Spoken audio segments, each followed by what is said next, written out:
Okay, so 3, 2.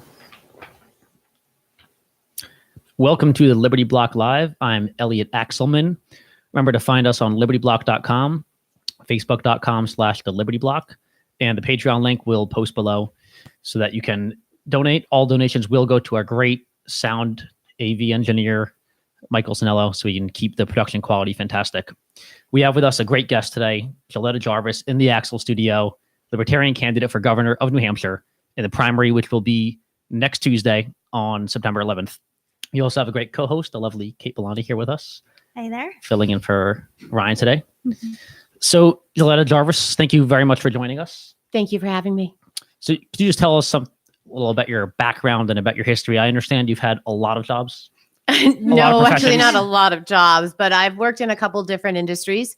I've worked in the environmental field, educational field, the healthcare, mostly insurance field, and in the financial field.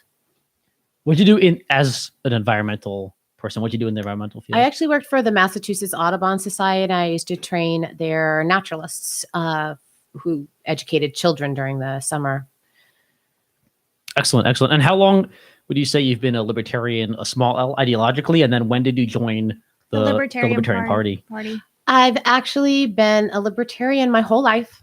I had two wonderful parents who taught me that we all have to take responsibility for ourselves, and that everything that you do, every choice that you make has a consequence that comes with it. Sometimes the consequence is a good one, and sometimes it's not a good one. So we have to be ready to accept those consequences, and we should think them out before we make our choices. I actually joined the party.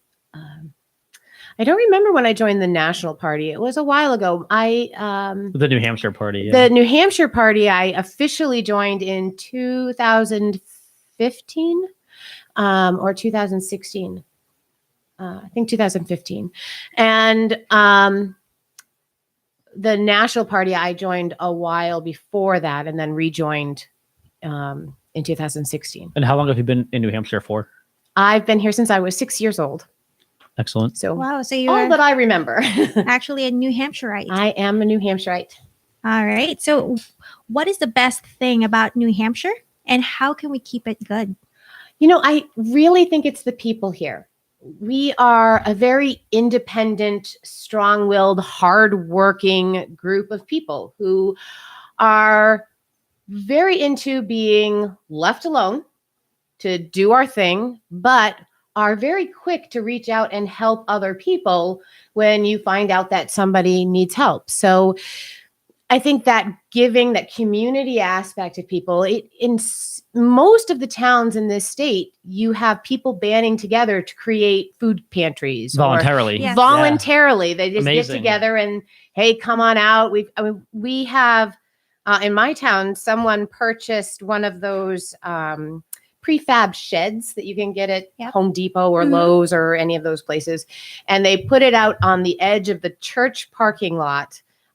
And people just go in, and that's where we store the food for the food pantry. And they also put in clothing donations, things like that. So people can help others without government forcing them to, is what you're saying? Absolutely. Oh, wow. I know it's crazy. Shocking it's news. Unheard of. But, Cool. you know, I grew up here, and we would go down the street to our neighbor's house and help them pick fruit from their trees. They had big farms, but they were getting older. So, and in return, they would let us take home a bushel of peaches and a bushel of apples, and we would turn them into pies and cakes and whatever. Yummy. Wow. And so, I mean, The sense of you community just help is each strong. other. Yeah. Yeah. Now, on the flip side, what would you say is the biggest challenge, the worst thing, the biggest issue facing New Hampshire right now? I think that the worst thing facing New Hampshire right now is that I'm not sure how this is happening, and don't want to blame anyone for it happening. So I'm going to keep my personal thought on why it's happening, is that more and more people think that in order to survive, we are going to need to raise taxes, and we are going to need. Well, it's for the children, you see. It is. I'm passionate about this. You see, it is definitely for the children. No, they seem to. I've had many people ask me, "Wouldn't you rather see an income tax happen in New Hampshire?"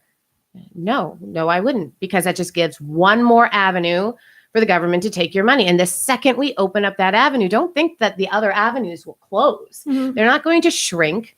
Like, for some reason, people think that if we institute a sales tax or we institute an income tax, that we Property will taxes then will go down. lower our property tax as a Mhm. result. But It's not going to happen. That's not how it works. Taxes It only go in one never works direction. that way. Taxes only go up. They only go up. I've never seen any state that institutes an additional tax and have all the other taxes go down. So going off of the government programs and the taxes and spending, I'm assuming you're pretty familiar with the whole House Bill 628, the FMLI program, the whole issue FMLA last program? year, Yes. FMLI, the Family Oh, yeah. Medical Leave Insurance, and that actually passed the House 3 times, and then it failed in the Senate by a margin of just 4, I believe. So what are your whole thoughts on a family medical leave insurance program? And just for the viewers, there was a program last year introduced by a bunch of sponsors, and it was pretty bipartisan. It passed the House 3 times. So every time it went through committee, it passed the full House vote by a pretty big margin, and then failed in the Senate only by 4 votes, only because Sununu put his word in there and told the Senate to kill it as is. It was a program that would have created an increased payroll tax, which is the same thing as an income tax, only worse. It's invisible. And in order to fund an insurance program run by the state that would have paid people to stay home in the event that someone in their family had a birth or a death or sickness or injury. What are your overall thoughts on a program like that? There are 5 other states Mm-hmm. that had created a program just like this, except for that they did not have a voluntary aspect to it like what we were going to propose. Not a single one of them are solvent in the program yet. And those were mandatory pay-in programs. Oh, wow. So if every single person is forced to pay into this program and it still can't pay for itself, how is a voluntary program going to do Where it? people can opt out of the increased tax for the program. So if you were able to opt out of it, that means that if you are financially stable to the point where even if one of you didn't have a job, the other one could easily pay all the bills, you wouldn't have a problem. You're probably not going to opt in. You're going to opt out. The only people who are going to opt in and stay in are the people who are, 1, expecting a problem, or 2, are low enough income that they are afraid of what could happen if they lost time or money in their job. And those people aren't paid enough to pay for the program. So the only way to make it work is they get it in the door, they pass it, and then now that they've got people depending on it, the only way to make it solvent is to then make it mandatory. Or increase the So now you premiums. get it. Or make You people either- pay more for what they Yeah. are paying. Mhm. You either make it mandatory for everyone to pay in, and then so far in Washington State has tried for 5 years to make their program solvent, and they haven't yet. And that's on a mandatory program. So if they couldn't make it work in 5 years, how are we going to do it in a voluntary program? In fact, House Bill 628 was actually written in a way that actually made it even more of a pure welfare program. It was created in a way that the payout that you got from the insurance program, if you had to use it, was actually, I think, capped at 66% of the median income. Yep. Meaning, if you make a lot of money, you benefit less from the program, and if you make very little money, you have more to gain. So those who actually made a lot of money and the pay into the program was by percentage of your income. It was 0.67% of your income, a payroll tax. So And- it was really a welfare program. And you as an employee could opt out, but your employer cannot. So they're still responsible to pay They're that money, still right? responsible for Yeah, it. and Yes. it's a payroll tax. Yeah, Yep, and it's a payroll tax. so you wouldn't support that program. No, I would not. Yep, very interesting. And going off that from more broadly all of welfare, what are your quick overall thoughts on Medicaid or food stamps, HUD, WIC, everything else? Even though HUD is federal, Do you support welfare? Well, okay, so let me tell you, there's this fabulous program. It's called We Do Better. It's a group of people that have organized a program. Several different states are now using it. It started in Arizona. It's been working in California. And what they do is that these people in these states have to pay tax, right? They pay income tax, but I'm working with them to see how we can make it work with property tax, okay, and business taxes. And you choose where your tax money goes. So I I want heard of that to once. donate money to people who are lower income for healthcare, or I want to donate to homeless people, or I want to donate for education, or I want to donate for whatever social program, as long as it is a New Hampshire, the beneficiaries of it are in New Hampshire. You said there are states actually doing this. The There are government states allowing this. actually Really? doing it. And the Arizona, when they first started, they had about 1,900 people use it the first year. They donated money. They get a tax incentive back. So they get their money back. Okay, so it's their a tax taxes. credit. Yeah, makes So sense. it's a tax credit. So it's a charity tax incentive program. So you donate money, you turn in your slip, to prove that you donated money, you get it back. So they had about 1,900 people using it the first year in Arizona, because that was the first state where they used it. And now they have over 200,000 people using it. It's taken off, and it saves the state money, because these are social programs they no longer have to pay for. They don't have to pay the administrative costs on it. So even though they're not getting the tax money in to pay for the to program. pay for the program, they're also not having to pay for the administrative fees. And we have a tax incentive program in New Hampshire already. So we already one thing I know have the about, yeah. system set up to do this. We're just not using it that way. So we already have the infrastructure here. So we could make it work. So I'm working on a proposal with the people who run We Do Better. They're a nonpartisan charity organization that sole goal is to help people focus on voluntarism. And another benefit of that, I think maybe even the biggest benefit of that whole amazing program of We Do Better is you get happy taxpayers, right? You do, and because you I hear get to about, choose. Yep, So people they don't for- want to fund, they don't want to pay for the things, the horrible programs they don't believe in. That's right. So all those people who say, well, I don't want my money to go to Planned Parenthood. Well, you do. Well, I'm not saying you do, but you know, Put it towards the military, Yeah. and and others can put instead- it towards there. Yep. we could make it go federal, in which case, yeah, you could decide, well, I want to dedicate this money to the military because national defense is very important to me. I want all this money to go to the military. So your income taxes go towards military spending, but I don't want my money to go towards military. I want it to go towards education.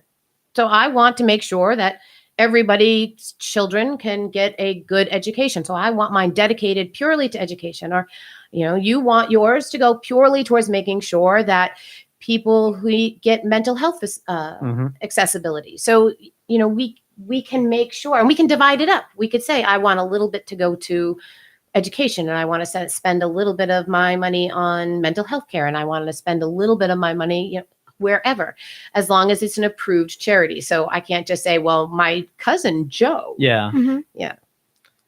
So you mentioned paying for education. What would your policy be should you win the governor's race on education, as far as government involvement, as far as ESAs, getting back money if you don't use the public school system? So right now, well, there was a bill that went in last year on school choice. Mhm. And it started out as a very interesting bill that I went in to listen to the testimony for. And I have to tell you, the one thing that really bothered me when I was in there were all of the superintendents who went to this hearing and said, if you allow school choice, we're going to lose all of our students. And that really bothered me, because they were obviously admitting our school sucks. It can't They compete in a fair market. They do. My school cannot compete in the market as it exists today because we don't have good enough programs. And every single superintendent came forward and said that they would lose students. What should have happened was all of these superintendents should have come forward and said, so what happens when everyone in the state wants to come to my school? How am I supposed to say we only have enough room for this many students? That's a should have been problem the they'll never question. have because they're not that good of a school. Yeah. 'Cause So government-run schools. so right now we're supposedly what I think somewhere between third and fifth in the state, depending on which survey, which poll you look at. Third and fifth in the country, top education. Okay. However, if you look at what our reading comprehension is and what our math comprehension is, reading comprehension is somewhere around 47% for graduating from high school and Wow. 37% math comprehension. And that's up at the top.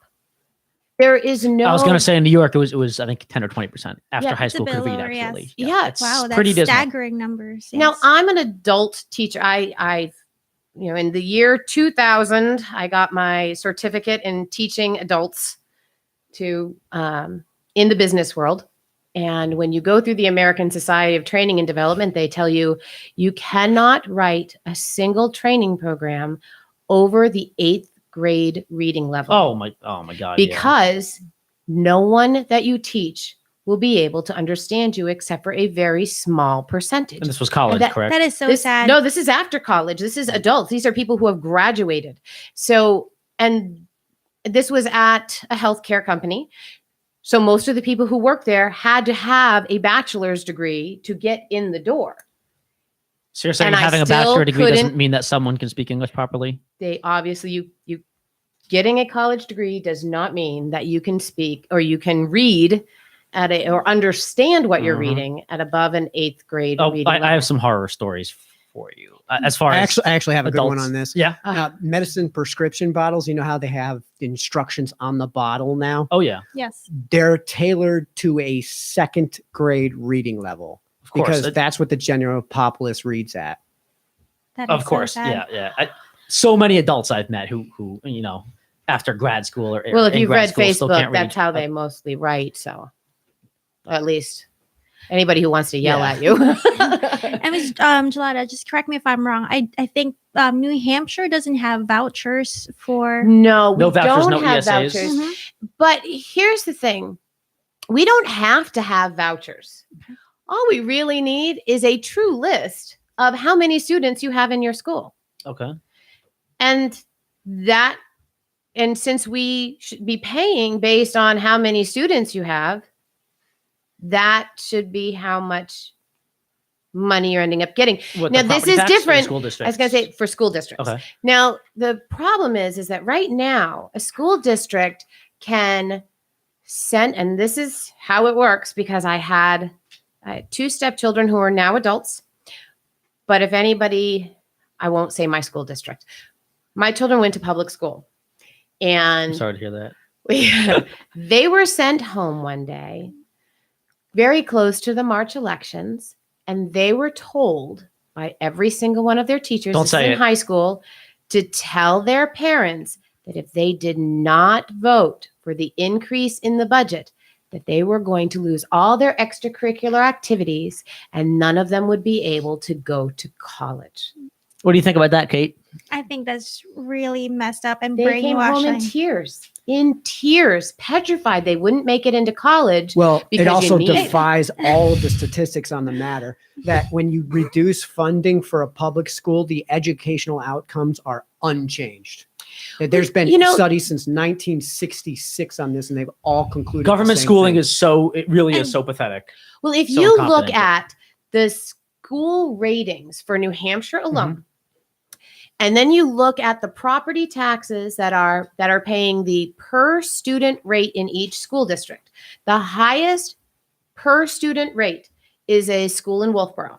They are getting about $40,000 per student. So tuition, the spending is That is 40,000 a insane. year per student. And then the one of the least expensive student ratios there is in Nashua. Guess which one made it on to the very top of the list of best schools in New Hampshire? I'm assuming Nashua. The one in Nashua that gets $12,000 per student, which is less than the state average. The one in Wolfboro, and again, I'm not naming specific schools. These are all public knowledge. You can look them up. The one in Wolfboro didn't even get an honorable mention. So money does not equal educational At least when success. government spends it, yeah. It just doesn't. So in your ideal world, as governor, or if you were dictator or queen of New Hampshire, in your ideal role, what would government? Got to wave my magic Yeah, wand what would and government make play in things education? change? First of all, I think that it should be a facilitator, not a dictator. I think that government should facilitate the conversation between parents, communities, and schools. That what I'd like to have happen is have a commission of all of those types of people that need to be involved. Homeschool parents, because they're normally left out of the mix. That is Charter school, public school. For now, leave private school out. Let's start with the basics. Okay. So you've been lawyers and dictator for a accountants. minute now, and public schools still exist? Government schooling? Okay. Because right now we have a lot of low income people that depend. No, it takes on more than a minute to pass You a bill. I You know. so we have to start slow here. So we bring these people into the mix and say, okay, how much does it really cost to educate a child? Okay. And we have to take into account what is really needed to educate a child.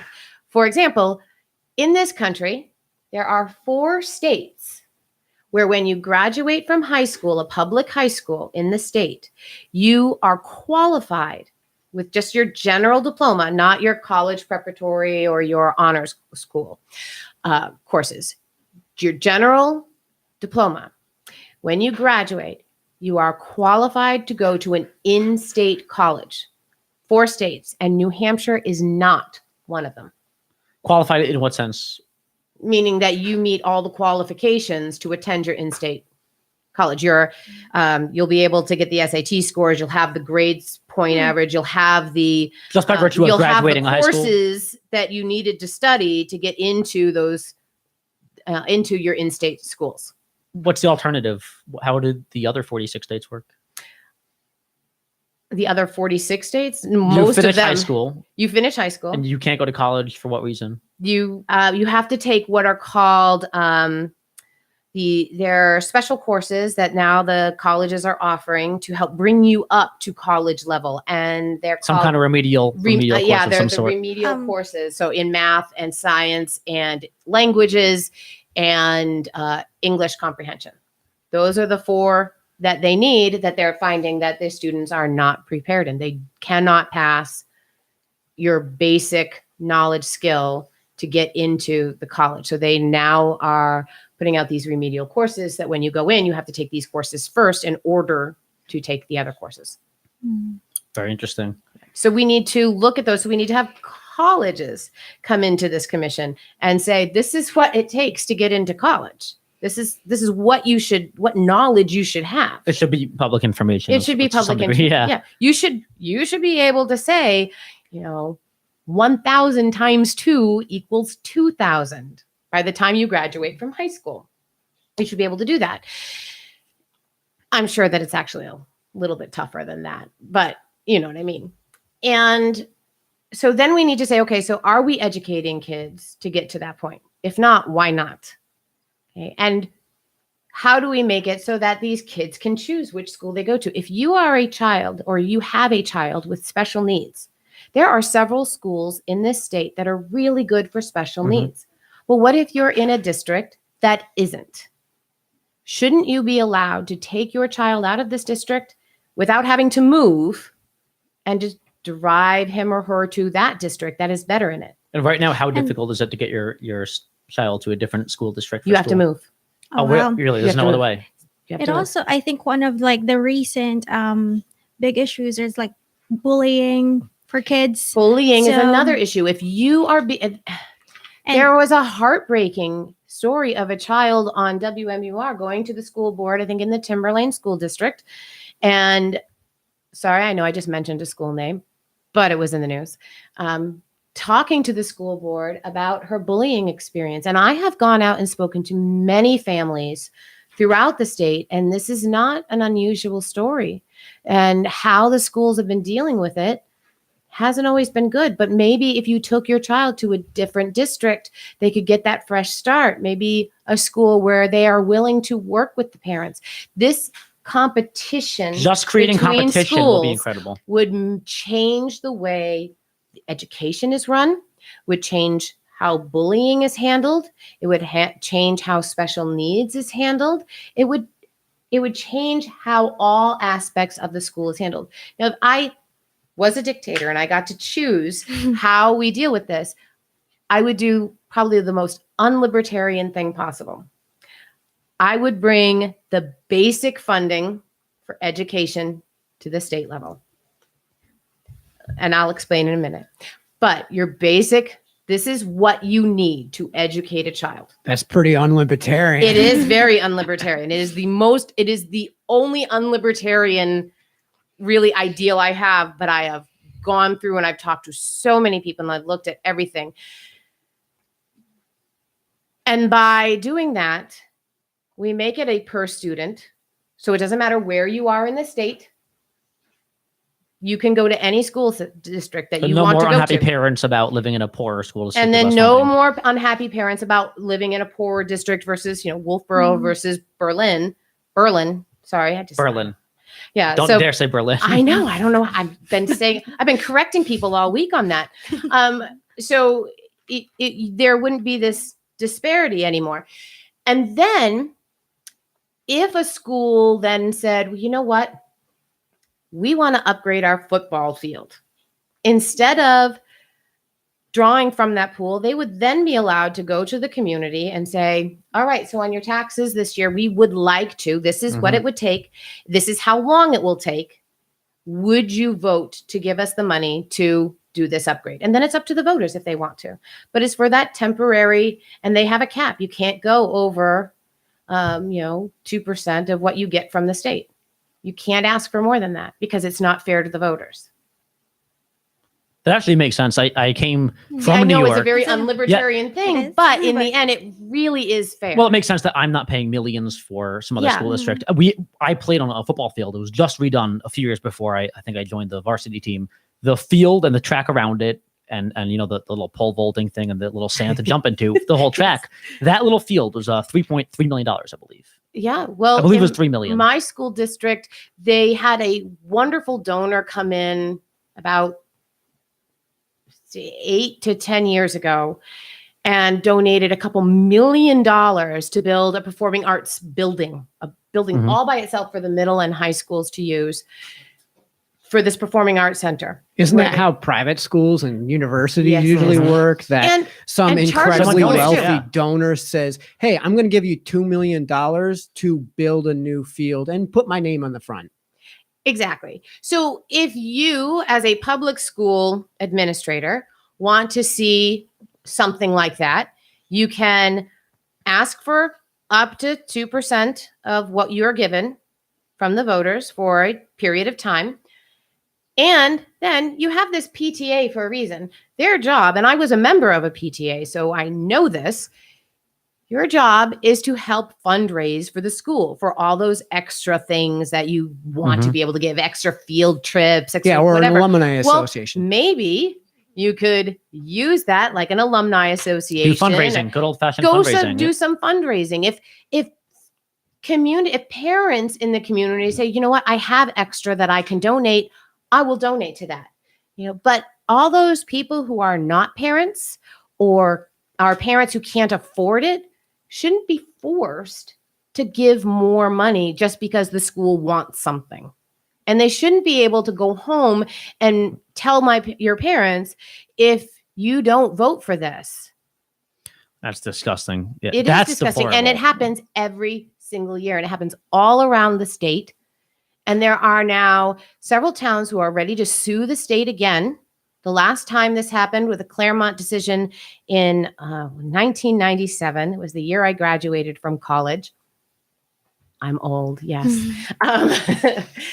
And it was deemed that how we're doing it now is unconstitutional, and they were told to change it. Guess what? How we're funding school today is the same way we did when I was in high school.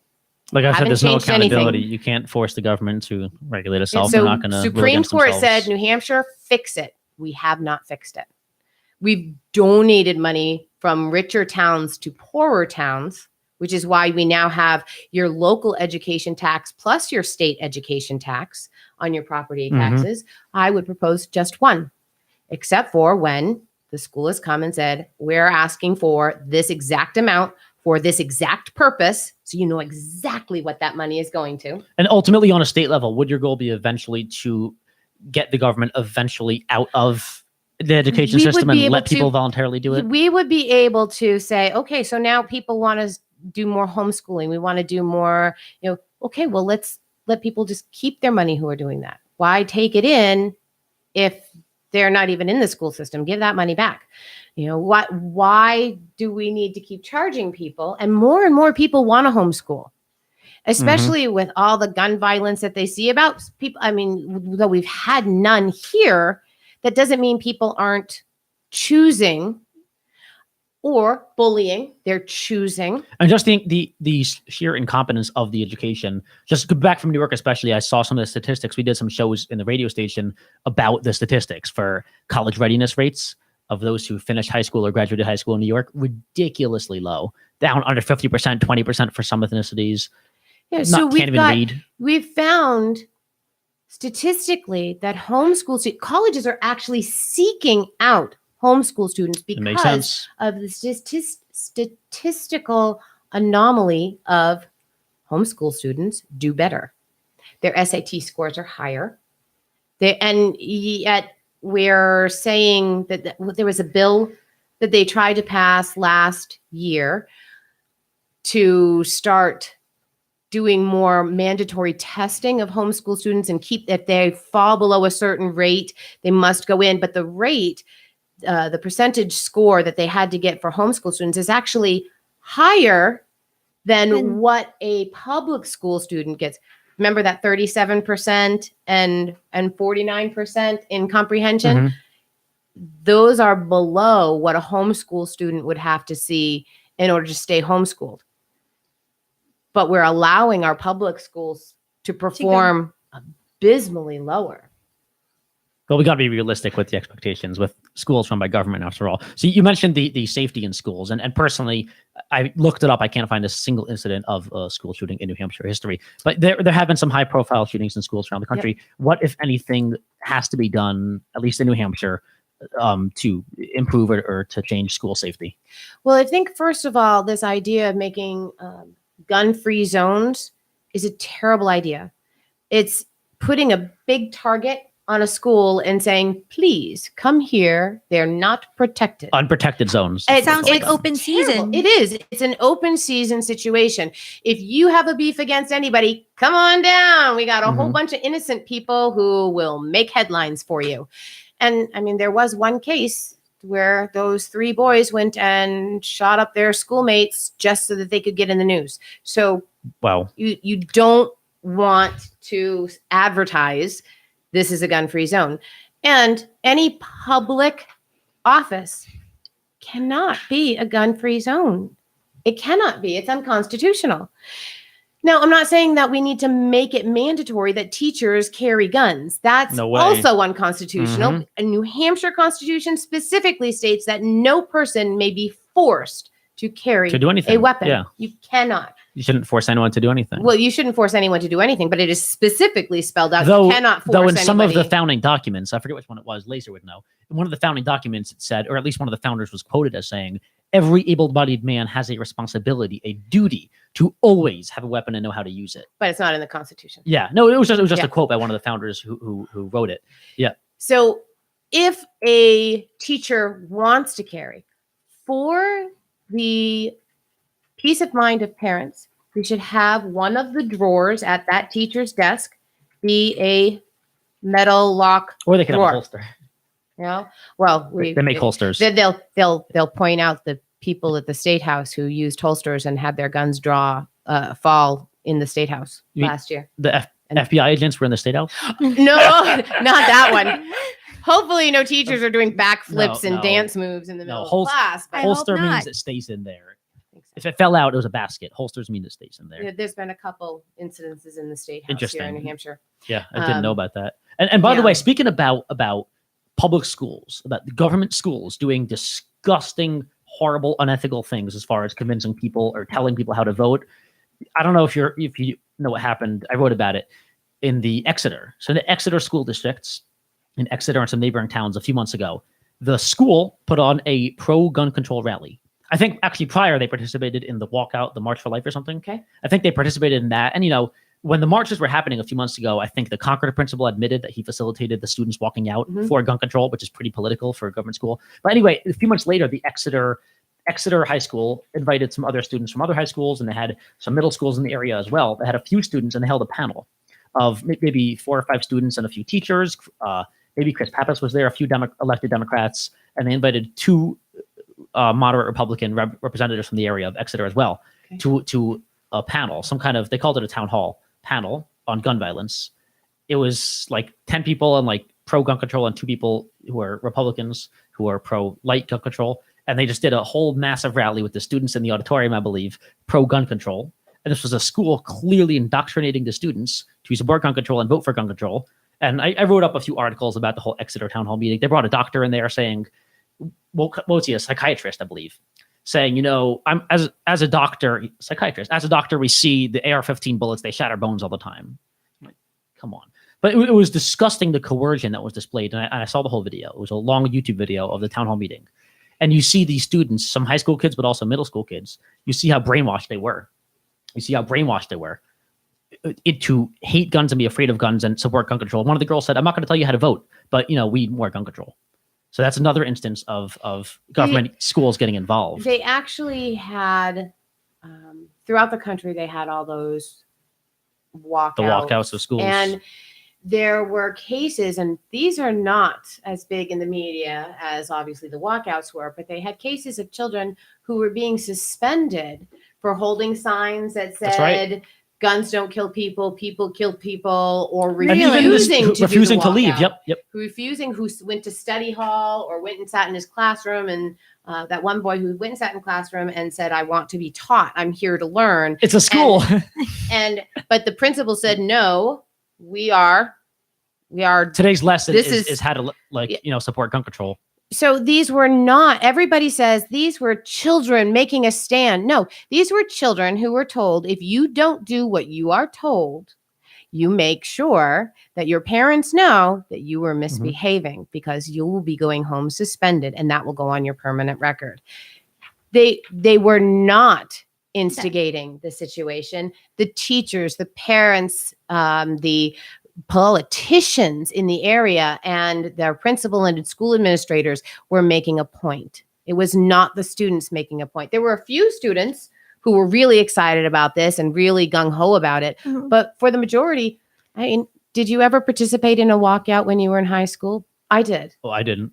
I did. I New York's laws can't get any I tougher. actually went to Philippines for my high school, and so No No. walkouts there. no walkouts. But Okay, so I graduated from Merrimack Valley High School in Pennacook, New Hampshire. I walked out. You walked out. See? Okay, so Yeah, I some went of to us school did. in Connecticut, They and have I those walkouts. found it boring. So Oh, you found it boring. any Oh, you excuse, walked out on any your own. excuse, believe me, We- when you're 15. We had a group of us wanted to honor Civil Rights Day. We did Mm. not have the day off back then. It was not a school-wide holiday. It was a state holiday, but New Hampshire really didn't celebrate it. And we wanted Civil Rights Day to be celebrated. So we went out. There was about maybe 10 of us who really organized this.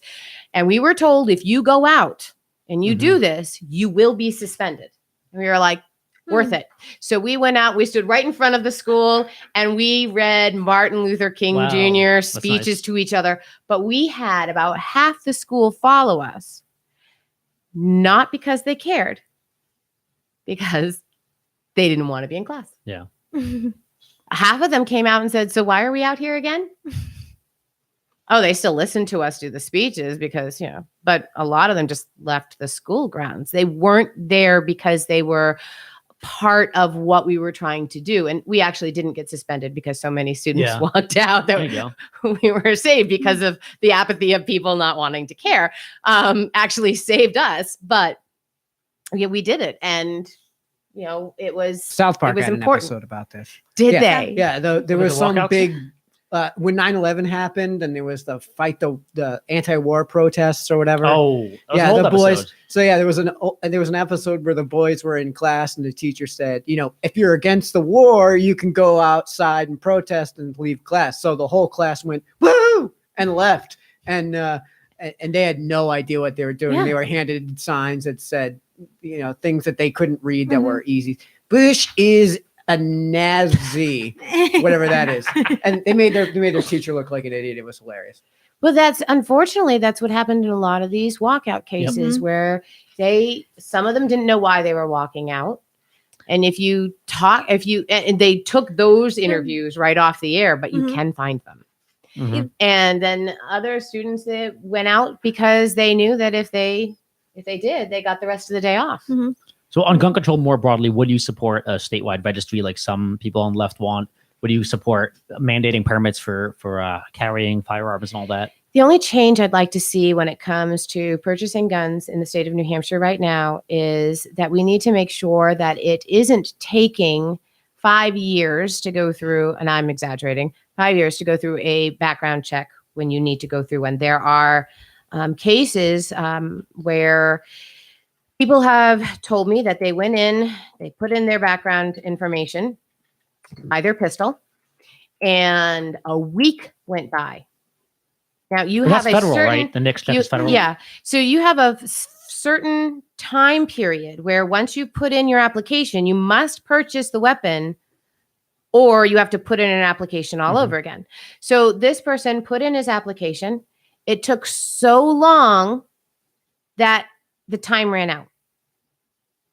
And it wasn't his fault. It was that they had to send it to the state police, and the state police got confused because his name was very similar to somebody else's name, Oh no. and they couldn't figure out which one was which. So they, So you would address the state police? And I have them would fix these address issues? the fact that if you do not complete a background check in a timely fashion, then guess what? You end up having to pay for that background check. Very interesting. Because How I about think that that's fair that if you don't, because right now there is actually a legal obligation. You have a certain period of time that you have to get that background check back to them. And if you don't fulfill that, then you're at fault, even though you're the police department. So how about red flag laws? Would you support a bill if it came to your desk? Would you sign it or veto it? A red flag law bill? I was asked this question just on Wednesday, and I hate these. These open up Pandora's box so to Hitler many. gun control. They open up every police station to lawsuits. They open up your neighbors to lawsuits, and they open up the ability for me to tell you, I don't really like the way you keep your grass cut. So I'm gonna I think you're crazy. I'm going to just file a little complaint that you've been acting really weird. And how many people are going to start complaining about their Muslim neighbors? I mean, we already have people who are terrified that every Muslim is a terrorist. So, or every person who is of foreign descent. By looking at you, you look like you must be a Mexican descent. Well, So all you must discrimination, be an this- illegal immigrant. So I'm going to report you. And there are people who will do it. So now you have innocent people being targeted Without due process. without due process. They're having their possessions taken, their property taken. And there are only 3 things that I hold to be the responsibility of government. 1 is to protect your life. 2 is to protect your property. And 3 is to protect your equal pursuit of happiness. Not guarantee it, but to Pursuit. pursue it. And if you allow the police to come in without due process and take property from any citizen, you have violated one of those 3 things. And I believe I think in most red flag laws, the way these bills in various states are drawn up, I believe one of the requirements for the police to confiscate it without due process, or with a quick warrant, where you get a quick warrant without due process from a judge, is that you have a history of some kind of mental disorder, right? Now, the issue is, technically speaking, if you look up, the DSM, I'm sure you know this stuff quite well. Technically, a mental disorder could include anxiety, OCD, depression, and ADHD, right? Mhm. You know how many people in America suffer from one of those at least? Probably If- more than half. if you were pregnant ever, Yeah. you might have had postpartum depression. It might be gone now, but you now have a It's coded. history It's in your of code. depression. Yep. And by allowing this to happen, and the other issue with that is, how does a police officer know that what your mental history is unless they're violating HIPAA guidelines? So we're asking might be a right. There might be a state HIPAA issue to here, violate too. a federal law because we're giving them permission to look at your medical records. Any police officer can look at your medical records. That's I don't know why I didn't think Unless about they are that. involved in the care, they As I can't say, you access should. that. Well, Yeah. well, the judge. You'll be the judge who gives the warrant, right? Okay, so But even they shouldn't be looking at your HIPAA. Your protected health. no, you have information. to give permission. You have to give a signed permission for your medical records to be looked at by anyone, including a court. They can request a warrant for your medical Mhm. records, No, I but gotta that's a think about separate this. warrant. Okay. So you guys asked about some rates for OCD and ADHD. OCD is 2.3% of the population. Mhm. ADHD is roughly 5%. So Depression, anxiety, depression and Really? anxiety, I haven't gotten that today yet. maybe another 10%, 20%, 30%. And those are just the diagnosed ones. Yeah. Mhm. So We all know people with undiagnosed depression, ADHD, Well, those anxiety. people probably wouldn't have a record then. Yeah, that's true. That's true. Yeah, not yet. Once they go to their doctor Mhm. and they say the D word, they say they're depressed. They say they're a bit sad. These questionnaires. What's going on with the questionnaires? I went to the doctor a few weeks ago when I first moved here to get a checkup. You know how many of these depression? The checklist yes, were they put have in my to do face? a checklist. They They put have like to do. 5 of them in your face when you walk in. What's going on with You that? have to fill in these new Is this a federal thing? this depression issue. The questionnaire of 5 to 10 questions that you have to ask. Have you considered suicide in the last 6 months? Have you felt Have you sad felt in the last few sad? weeks? Have you had any changes in your life? Have you all these things? I'm like, Have you and breathed more one than time- 12 times in a day? I have to tell you that I have to fill in one of those every single time I go to the doctor's office. Have for a couple of years now, and every time I go in, I always look at my doctor and says, "Is there anybody who can't check yes to at least one of these questions?" And he says, "I have to have you fill it in. I don't really care." He goes, "If you're depressed, or you're not feeling good, talk to me about it. If there's And- something on here you want to talk about, we'll talk about it. Otherwise, Anxiety disorders are the most common mental illness in U.S., affecting 40 illness. million adults in the U.S. 40 million. age 40 million. 18 or older, or 18.1% of the population every year. So And you know what else will trigger this is if you have a history, if you have drugs in your system, right? So I was, millions of more of Americans have taken drugs at a point. yeah. So I'm going to talk about this. This is a personal experience. And I talked about this on another show where Granite Hammer, you all remember when Granite Hammer went into effect a No, we're couple pretty years new. ago? So Granite Hammer was supported very, very strongly by Chris Sununu, who pushed it even further once he got into office. And what most people know about it is it's a program to get rid of drug dealers. We're going to Mhm. give more money to police so that they can hire additional workforce to be patrolling the streets, to put people in the labs, and get more of these drugs taken off the streets. And we're going to put undercover people down in Massachusetts because, that's where all the drugs are coming from. I can't remember what else he said. But what most people don't know is if you are on medication that happens to be an opioid, you are now subjected to the law. So I went in and I have a disability. I had an illness or condition called Guillain-Barré syndrome. Oh, wow. you did. Wow. Okay, so you guys know what it is. For those of you who don't, it's where your immune system attacks your nervous system and shuts it down. So I spent about 6 weeks in the hospital so that they could make sure I didn't die, because your nervous system makes your heart pump and your lungs breathe move and and all that ribs. stuff. And I couldn't walk and I couldn't move my hands. I couldn't use Wow. my feet. I ended up with permanent nerve damage in my hands and feet, which causes chronic pain. And so my rheumatologist wanted to prescribe a painkiller.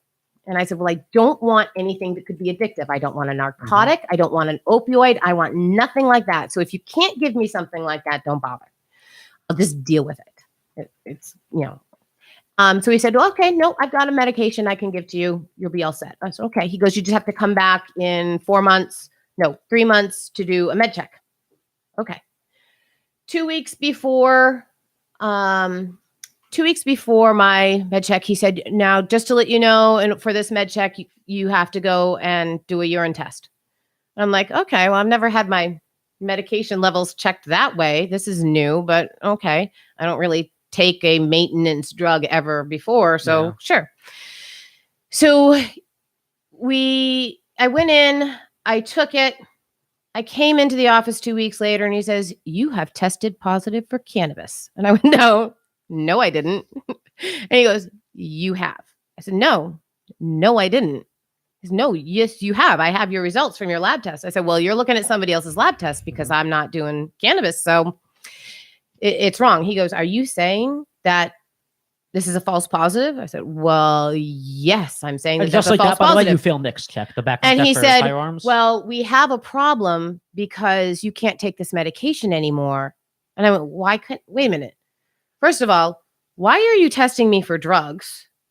And 2, why can't I continue taking this medication just because you got some weird false positive thing here? Mm-hmm. And he says, well, I can have you retake the test. We get false positives a lot. A lot. A lot. That's what he said. Didn't tell me a percentage, just a lot. And I said, he goes, but it's part of Granite Hammer. I went, Granite Hammer? That's for druggies. Why am I having to take it for a nerve condition medication? He goes, because you're taking an opiate. What? Why am I? What opiate? I'm not taking any opiates. He goes, yes, you are. That tramadol I gave you is an opiate. Technically, I think it's an opioid. And I went, you have got to be kidding me. That was I the one he told agreed you was not an opioid. I said, I told you I do not want to take a narcotic. I do not want to take an opiate. I want nothing that could possibly be addictive because I don't want that in my system. I've never been addicted to anything, but I don't think I want to start in my 40s Don't. becoming addicted to something. It's just not really worth it. I have kids.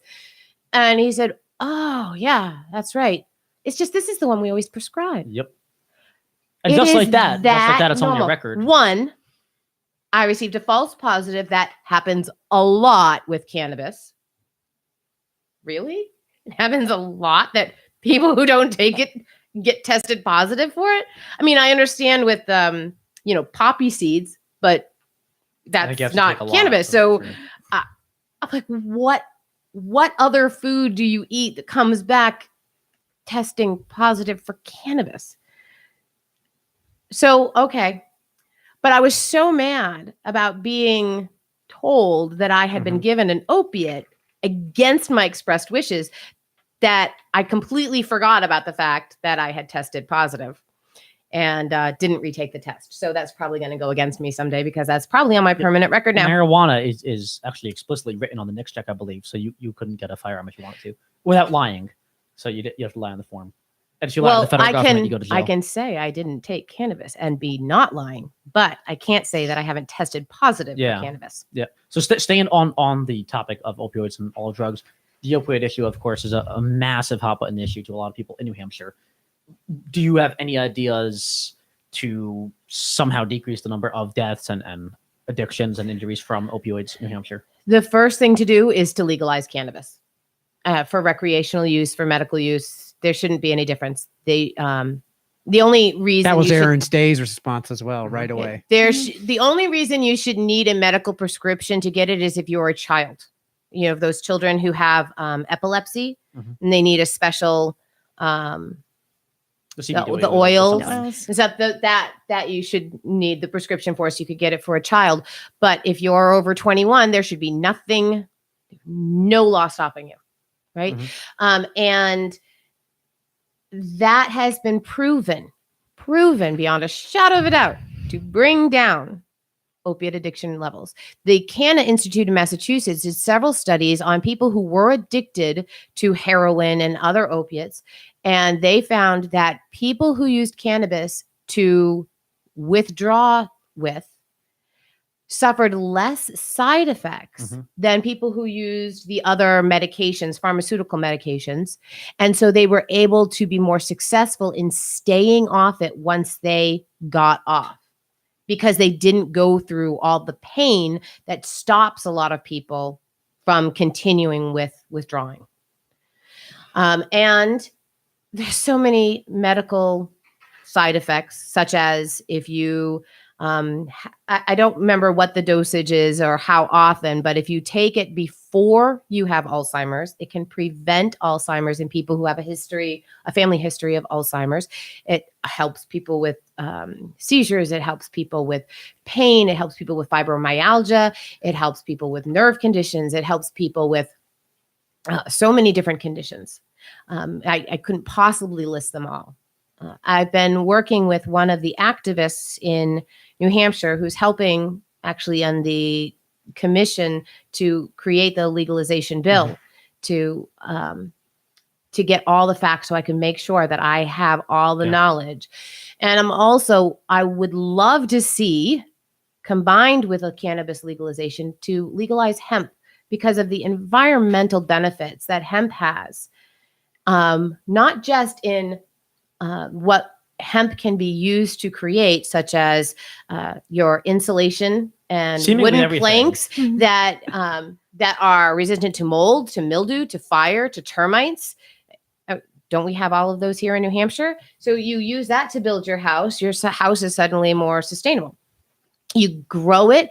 You can harvest it 4 times in one season. It grows right back to full strength. You don't have to wait 20 years before the tree is tall Mhm. enough. Are you saying it grows like a weed? Oh my gosh. You're a That's a good father, one. aren't you? There ought to be a law against that. That was a dad joke if I've never heard one. And I believe alcohol is more addictive than, I'm sorry, more people die of heart attacks and alcoholism than actual opioids. Yeah, in 2016, So, the actually, I have rates. statistics here. In 2016, for example, the only year I have numbers for, I think 500 people died of opioids in New Hampshire, and over 2,500 died of But cancer and heart disease each. I receive that list every month. I think it was 497, so very close to 500. And I believe that was with cocaine mixed in. I think there was like Interesting. 2. So I suppose there's that the nothing. question is, would you support legalization of some sort to try to decrease the amount of deaths and the health issues of opioids, but also of the bigger killers, 5 times bigger, of heart disease and cancer in New Hampshire? Would 'Cause I we- support with legalization legislation- of what to reduce those? Would you support legislation to try to decrease heart disease, for example? If you ban all soda and sugar and carbs, you will decrease heart disease and death from heart disease in New Hampshire, which is almost 6 times as many as opioids. Would Would you support I legalization support? banning, unhealthy foods? No. No? Because I can't say that I would support you making a choice whether or not you're going to smoke something and then tell you, but you can't have the choice of having sugar in your drink or having too much carbs. Or if I want you to treat me like an adult that can make my own decisions, I kind of have to treat you the same way. Mhm. And government should not be making decisions for you. Would you go so far as to say you wouldn't even ban plastic straws? I would not ban plastic straws. You should make that decision whether or not you have a plastic straw. I do right here. Yeah. And Not legal in California. you should throw it away Mhm. properly. You shouldn't throw it on the ground, which is the problem they were having in that town in California. They were picking up too many straws on the ground, which is why they decided they'll just ban them, because picking them up was difficult. And about food, about heart disease, I joke, but heart disease kills, I think, 6 times as many Oh, yeah. people as the opioids do in New Hampshire. And opioids, again, I see some of it. It is a massive issue, and it's horrible and heartbreaking, and people get addicted by 20, 30 years old. I've had patients who are 30 Yeah. who are going to be dead within a year from the opioid issue. So much IV drug abuse, they have endocarditis and their heart failure. But there are actually legislators who want to be the mommy and daddy and hold their hand and not let us drink soda or have cheeseburgers or have sugar I've or seen carbs. that. There was a bill introduced by 4 representatives, 4 co-sponsors on a bill last year, and it failed. But there was a bill that would have made it illegal for fast food employees to offer soda with kids' meals. Yes, I remember that. And there has also been legislation that they tried to pass. I don't remember when, about the size of your cup. Mhm. That if you were getting soda, you can't have cups. Bloomberg the passed it in New size. York City, but it was struck down by a state court. Yeah. So since we're coming to an end, we just want to ask one last question. So why should New Hampshire Libertarians vote for you in the primary next Tuesday? Well, I present a compassionate face of the Libertarian Party. Most people don't think of the Libertarian Party as compassionate. I think we hate children and the old and the sick and the They relative do babies. think that we hate children. I love my children. Actually, I've stood up for DCYF reform to fix problems that have been hurting our children. I am an avid volunteer. I won the 20 Most Outstanding Women of New Hampshire Award Wow. this year for my community activism. So I definitely have that compassion. I am definitely community oriented. I am about the people here first. I have been in New Hampshire for a long time, so I remember what it used to be like Mhm. and what it's changed into. I want to support small businesses. I want to support your right to keep more of your money in your pocket.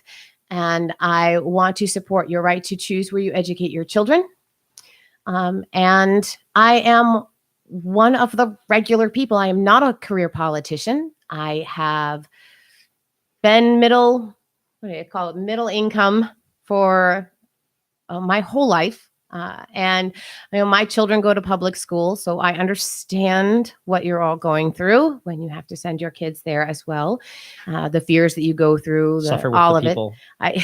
I suffer with you every time the gas tax is raised, every time they want to raise the tolls, all of it. So I am one of the regular, everyday people. I understand what we all have to go through. Where can people find out more about your platform, more about you? You can go to my website, which is Gilletta Jarvis, 4nh.com. And Gilletta is spelled with 2 L's and 2 T's. I was going to ask. And on social media, you can find me on Twitter, Facebook, LinkedIn, and Instagram at Jarvis4Gov. Again, 4. Excellent. Thank you very much. Thank you very much for joining us on Liberty Block Thank you. Live. Remember Thank to you. find us on libertyblock.com, facebook.com/the Liberty Block, and the Patreon link we will put below. I don't know the URL offhand, but remember, this is the last time we're going to have Michael with us, the AV engineer. If you want to keep the quality as good as it is, please do try to get on that Patreon link if you feel so inclined. We appreciate anything you could give. And we'll post the links to her info as well on the libertyblock.com. And remember to vote in the Libertarian primary, September 11th. It's this Tuesday. It's Tuesday, 7 to 7. Excellent. Go out there, ask for a Libertarian ballot, vote in the Libertarian primary. Thank you very much and have a good night. Every Thursday evening, 7 p.m., the Liberty Block Live right here on Facebook. Thank you very much and have a good night. Have a good night.